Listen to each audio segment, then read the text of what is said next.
Biar betik. 5 burung dengan suara bunyian paling menyeramkan. Bayangkan, anda sedang berada di dalam hutan di waktu malam. Sedang seronok menikmati suasana berkemping. Tiba-tiba anda terdengar bunyi-bunyi ini. Mahu tak gelabah ketika itu. Lagi-lagi bunyi yang kelima tu. Burung kiwi.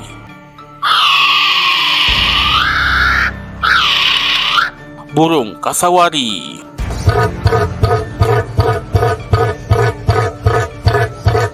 Burung syubil.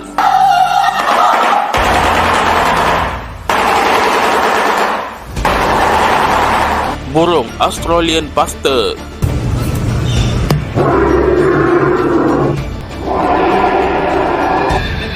Burung lyrebird.